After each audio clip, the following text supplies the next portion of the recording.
Chers investisseurs, bienvenue dans cette nouvelle vidéo où nous allons parler des taux d'intérêt. En fait, les taux d'intérêt agissent et ont un impact significatif sur nos investissements. Alors, voyons tout de suite de quoi il s'agit. Alors, vous avez peut-être remarqué quelquefois les banques centrales agissent sur les taux d'intérêt pour réguler l'activité économique. Alors, qu'est-ce qu'elles font? Souvent, elles augmentent le taux d'intérêt pour baisser au maximum l'inflation, ou alors, au contraire, elles diminuent les taux d'intérêt pour relancer la croissance économique, donc permettre aux entreprises et aux différents acteurs économiques de se financer et de faire de l'activité. Mais c'est un outil à double tranchant, parce que quand vous baissez les taux d'intérêt, non seulement, c'est vrai, vous permettez à beaucoup de gens de se financer, mais d'un autre côté, les investisseurs, eux, ne voient plus d'intérêt à placer leur argent dans des livrets et des comptes épargne qui rapportent au taux d'intérêt en vigueur. Parce que si les taux d'intérêt sont trop bas, ça ne sert à rien d'investir dans des produits monétaires. Aujourd'hui, un taux d'intérêt de 1% va vous rapporter très peu sur un livret, alors que vous pouvez faire beaucoup mieux en investissant dans les différents actifs qui sont les actions, l'immobilier, les obligations ou les autres actifs qui sont à votre disposition sur les différents marchés.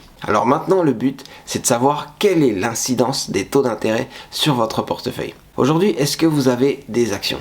Si aujourd'hui vous avez des actions, vous allez remarquer que quand les taux d'intérêt sont très bas, alors la valeur des actions est élevée. C'est peut-être pas toutes les actions qui auront une valorisation plus élevée, mais en tout cas, en global, ça fait monter le cours des actions. La mécanique est simple. Si nous nous mettons à la place d'une banque, au lieu de prêter de l'argent et recevoir un taux d'intérêt très faible, elle préférera plutôt emprunter cet argent à la clientèle pour la replacer sur les marchés. Et quand les banques replacent sur les marchés, il y a une demande plus élevée d'actions, donc les cours ont tendance à monter.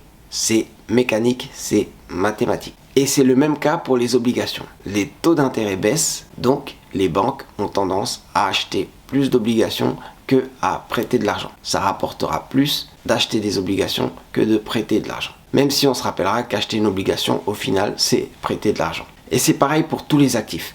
Les taux d'intérêt bas font des actifs qui ont des valeurs beaucoup plus hautes.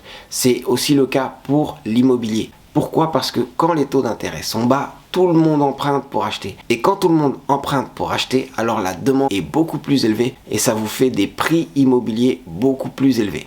Les économistes auront tendance à dire, quand les taux sont trop bas depuis trop longtemps, qu'il y a des bulles qui se créent. Les bulles, c'est quand les prix sont beaucoup trop élevés et qu'ils ne représentent pas l'activité économique. Elles ont tendance à éclater. Les bulles éclatent, c'est ce qu'attendent les économistes.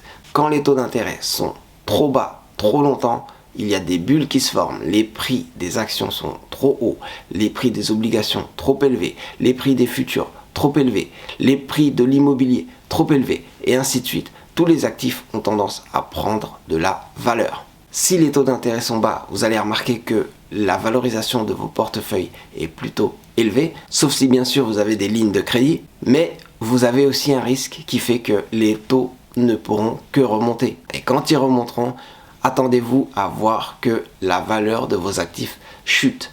La valeur de vos actifs va baisser, c'est là aussi mathématique. Voilà, c'est tout pour moi, c'était juste un petit laïus sur les taux d'intérêt. Protégez vos investissements, voyez ce que vous pouvez faire, voyez quelle stratégie vous pouvez avoir en cas de hausse ou en cas de baisse pour protéger au maximum vos actifs et vos portefeuilles. C'est tout pour moi, c'était Serge Aliwania pour le Café de l'investisseur.